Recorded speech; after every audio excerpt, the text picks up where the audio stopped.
I prefer gold to silver, you know, for my medal. I figured you'd recommend me for one since I, pulled your boots out of the fire.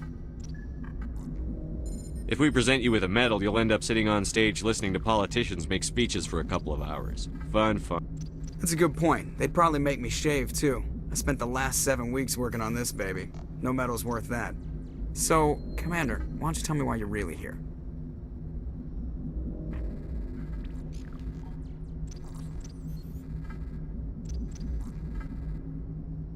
I have to go. Alright, see ya.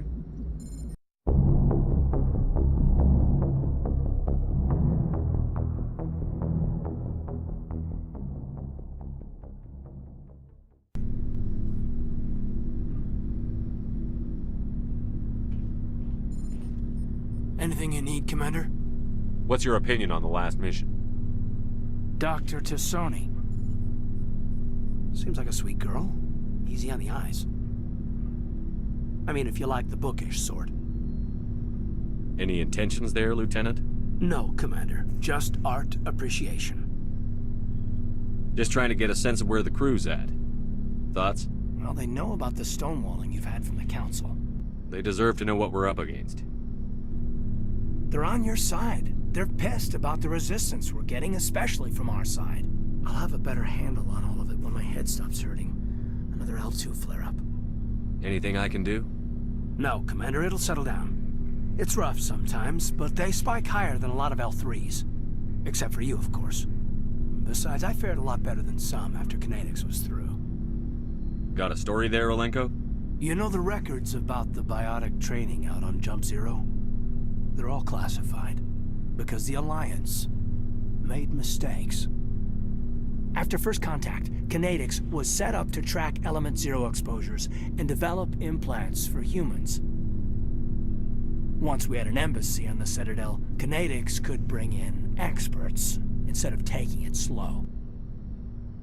The only experts would have to be aliens.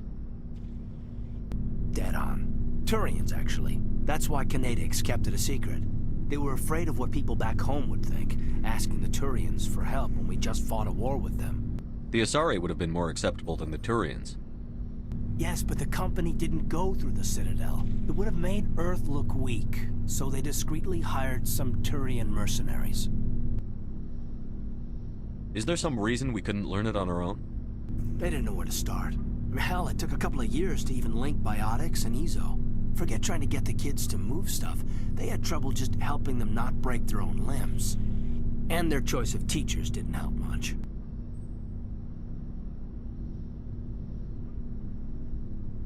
Get your knuckles rapped a few times, Lieutenant? Yeah, you could say that. Our instructor was a Turian by the name of Commander Vernus. A real hard-ass. He basically had a free pass to break us if it would turn out a decent biotic. Kind of spiraled from there, Commander. Did he ever face charges for that? He got his, yeah. But like everything else at Jump Zero, it was under the table. The less said, the better. Anyway, this is ancient stuff. I walked it off a long time ago. I should get back to my duties, Commander. We're here to make history, not rehash it. We'll talk another time, Lieutenant. Commander?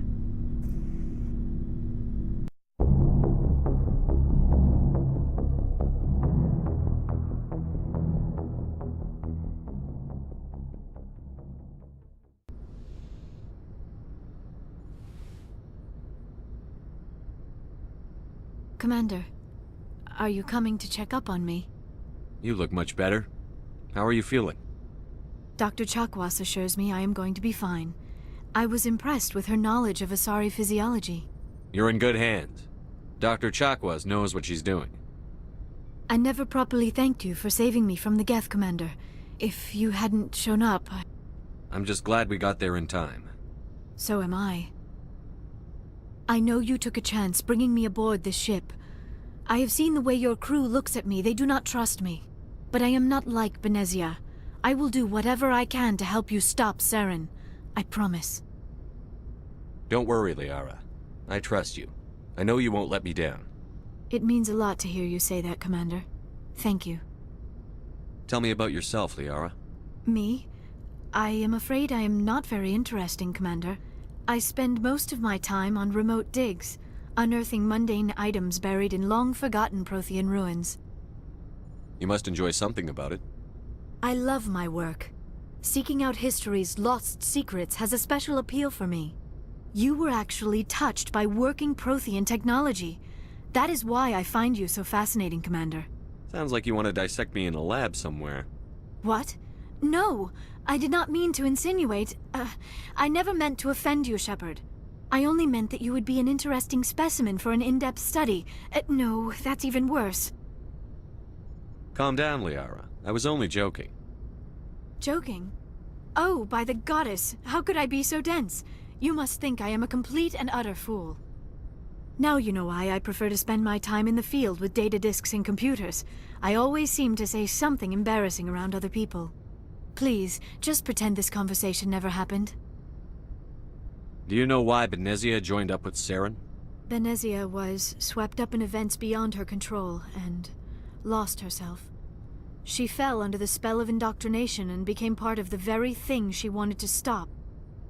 But I will remember and honor how she lived, not how she died.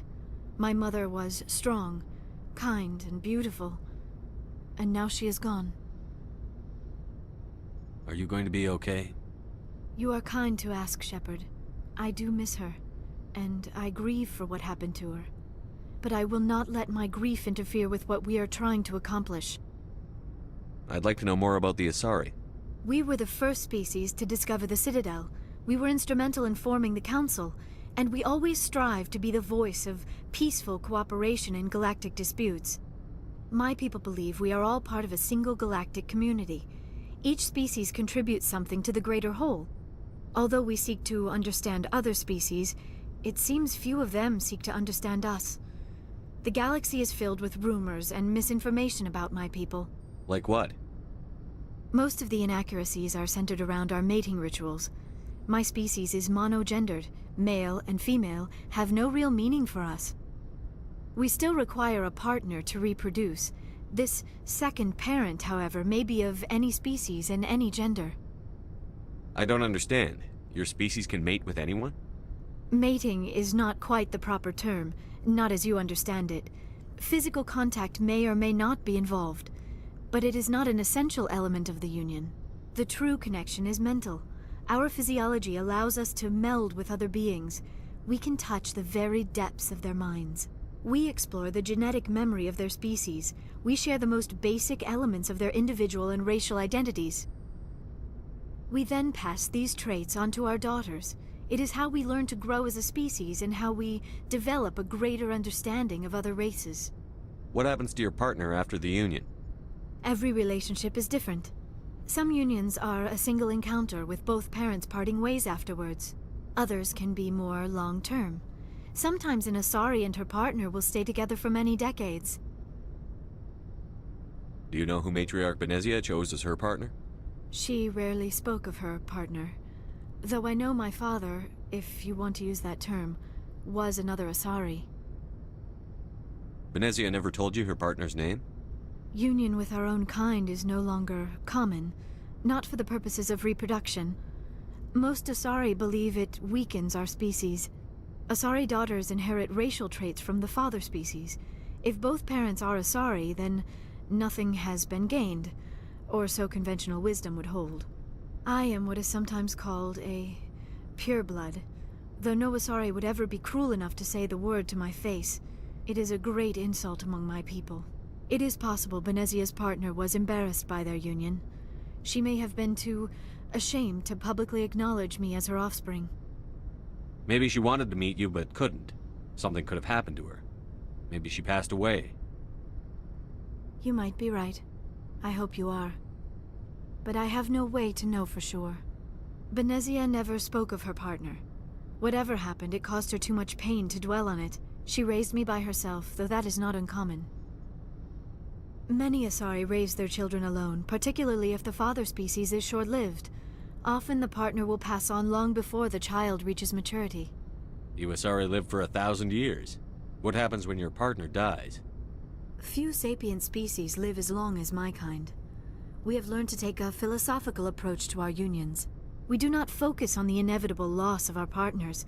Instead, we enjoy the time we spend with them. And even after they're gone, a part of them lives on in us. The union is a connection that transcends both time and space. I should go. Goodbye, Shepard.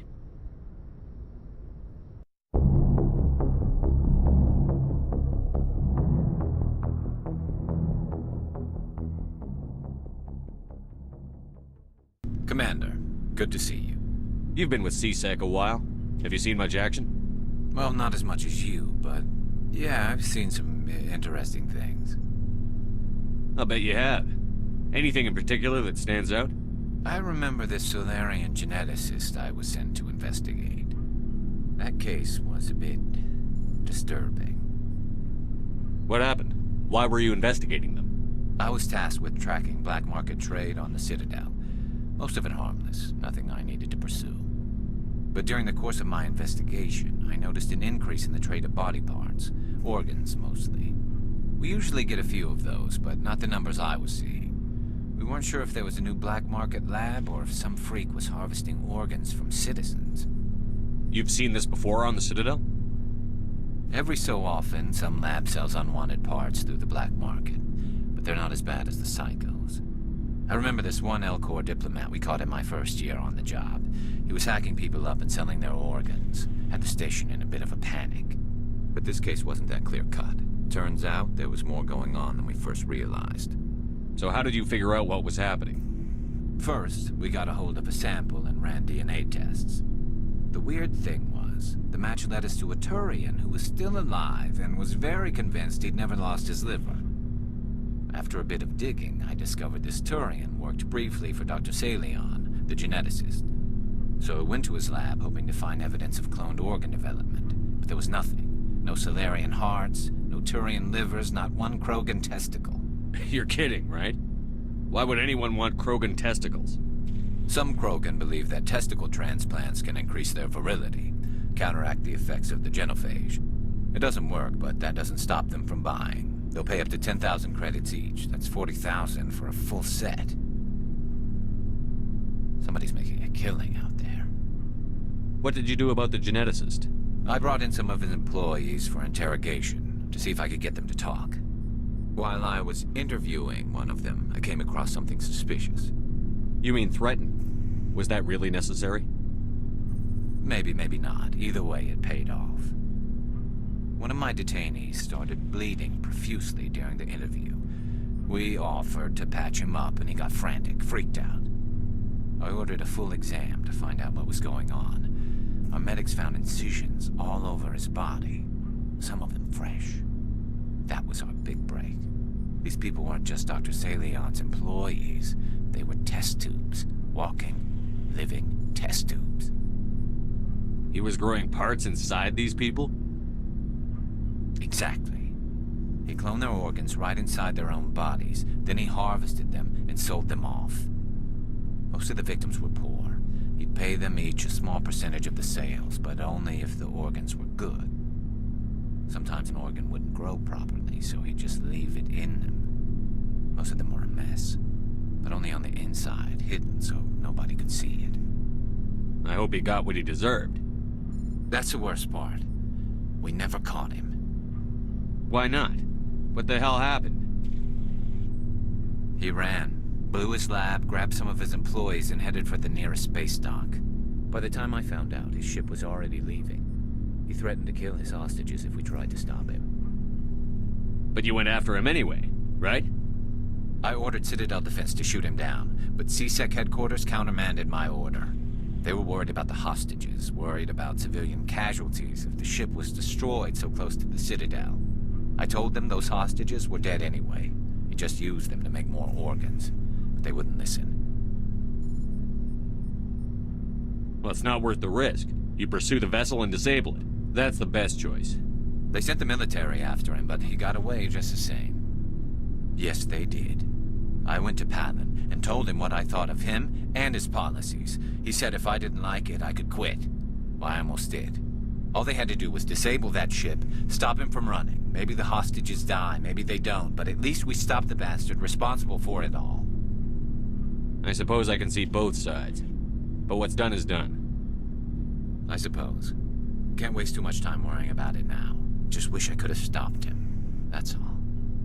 Do you have any idea what happened to Dr. Salion? I sent out feelers from time to time, hoping to find something. I thought I'd found him a while back. He changed ships and changed his name to Dr. Hart, his idea of a joke, I guess.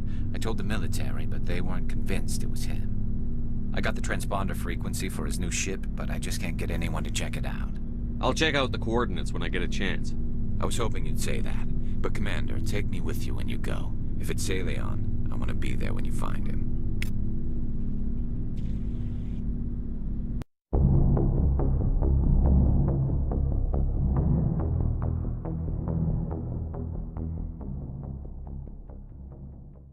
Oh, before I go, you said you're serving with Commander Shepard now? We saw him on the news here. He's cute. Later, sis. Tell me you didn't hear that. Afraid I did. Oh, shoot me now. One of my sisters. That's Sarah, the youngest. Surprised to see you here, sir. Thought you'd be chatting up what's-her-name? To SONI? Liara, why would you think that? Scuttlebutt says you got a bit of a thing for her. I could understand why. The crew's off limits with the regs against fraternization. And at least she looks like a woman. You think I'm interested in Liara because she's the only one I'm allowed to date? So you are interested in her. Of course, it could be politics. Alien diplomat's daughter, us under orders to make nice with the bug-eyed monsters. What's up? You didn't come by to eavesdrop on Family Mail. Chief, should you be that casual with your commanding officer? Sorry, Commander. Too much in the family mindset. My sisters and I have always been close. With Dad on duty so much, I had to help Mom raise them. You have more than one sister? Sounds like a big family. Yeah, I'm the oldest, then Abby, then Lynn. Sarah's the youngest. She's still in high school. With 4 girls, Dad used to say he felt more outnumbered at home than on maneuvers. Where did you grow up? All over. Same as you, I expect. We transferred a half a dozen times before I finished grade school. You go where personnel command sends you, right? I guess that's why I'm so tight with my sisters. We'd have to leave all our friends every 2 or 3 years. Did your father serve with the fleet? Yeah, took any crap posting he could get that offered space time. You know what? He worked his ass off trying to get recognized, but he never made it above serviceman 3rd class. He was real proud when I made Chief. First thing he did was salute. What about your mother? You haven't mentioned her. You must know what military wives are like. Strong because they have to be, able to raise kids while Dad's away on a 6-month cruise. She has a degree in planetary geology. She and Dad both wanted to see new worlds. She gave up her career to raise us, though.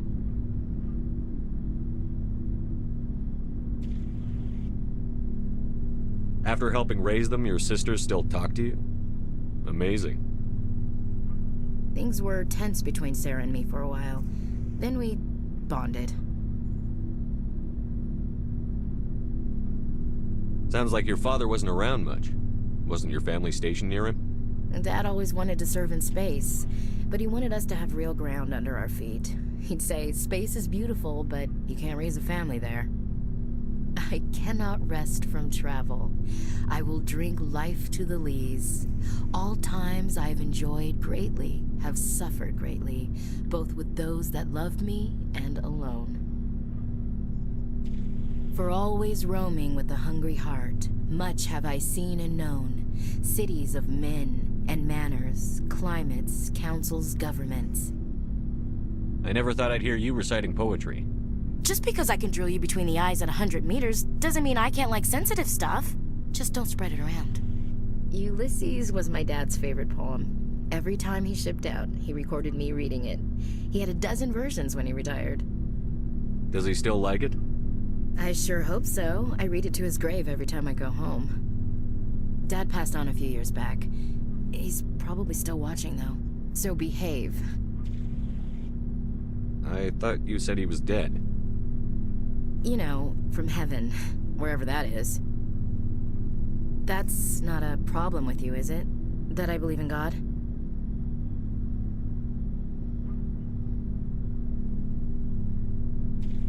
start preaching in the CIC, we'll have a problem. Commander, I'm not some kind of zealot. I believe in God. What everyone else believes is their business. I should get back to my duties. Didn't mean to take up so much of your time. What's your opinion on the last mission? Not sure I buy Dr. T'Soni's story about her and her mom not talking. They're family, right? Not everyone's as close to their family as you are. Yeah, that's true. It's funny, I never really thought about that before. Too bad those ruins got destroyed. I mean, they lasted thousands of years. That's impressive. We'll talk later, Williams. Looking forward to it, Skipper.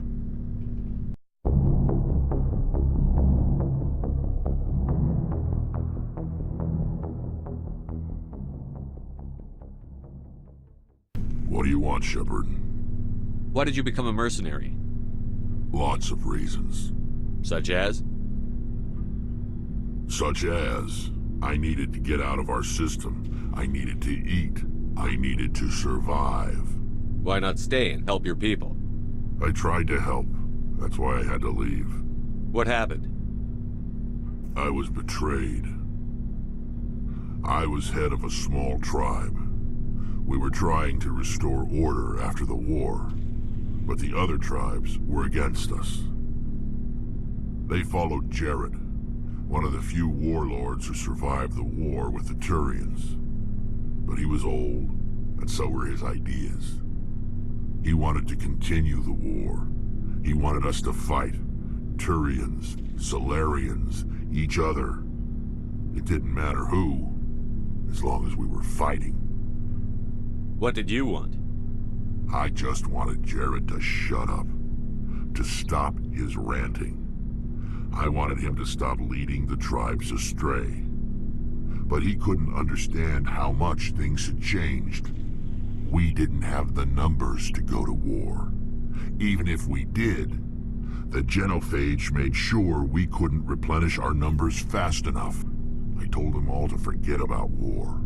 We needed to focus on breeding, at least for one generation. And for a while, we were getting through. Some of the tribes started coming around. I take it the warlord didn't appreciate that. No, he didn't. He arranged a crush with the tribes, a meeting on neutral ground. He wanted to talk. We met at the Hollows, near the graves of our ancestors. The skulls of our dead laid bare to remind us where we come from, and where we all go. It's as sacred as any Krogan place can be. Violence is forbidden. It sounds like a trap to me. You must have suspected as much. I did. But when your father invites you to a crush, well, there are some laws that even we hold sacred. Jared was your father? He was. Until that day. We talked, but we didn't get anywhere. When it was clear that I wouldn't join him, he gave the signal. His men leapt from the graves of our ancestors like Krogan undead. The few that were loyal to me died quickly. I escaped with my life, but not before I sank my dagger deep into my father's chest. That is why I left, and that's why I'll never go back. You must have family other than your father. Don't you miss them? You trying to make me cry, Shepard? I've got some unfinished business with my family, but that's all. What kind of business? Before I left, I made an oath to my father's father. I swore to recover my family's battle armor. It was taken from him after the uprising. What's so important about this armor? It's a relic. Useless, really. But it was worn by 5 generations of my family before the war. It's rightfully mine. Originally, it was taken by the Turian military. We weren't allowed armor or weapons after the war. Now, it's in the hands of Ton Actus, a Turian scum who collects relics from the war. He's made millions selling Krogan artifacts that were stolen from my people. He's got several bases where he stores his goods, all fortified and guarded. I just don't know which base has my family's armor. Just tell me where to start looking. I'll upload the data to your nav system. But Commander, I want to be there when you find him. So long, Wrex. Shepard.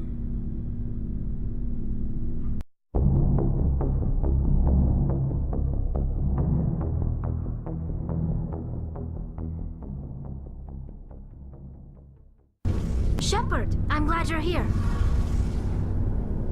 Good to see you smiling again, so to speak.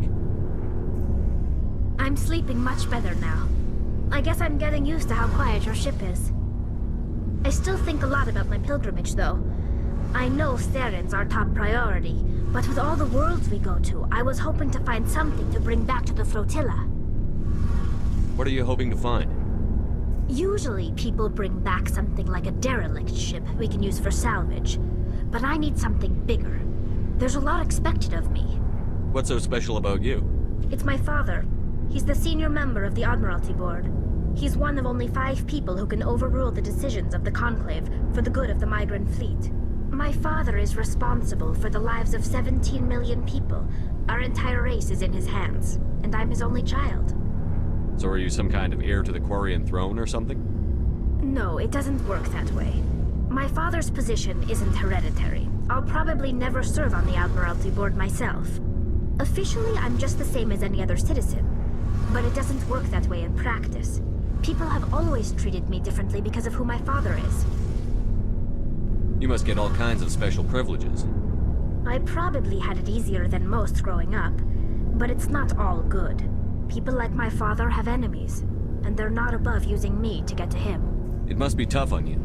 My people place a high value on family and ancestry.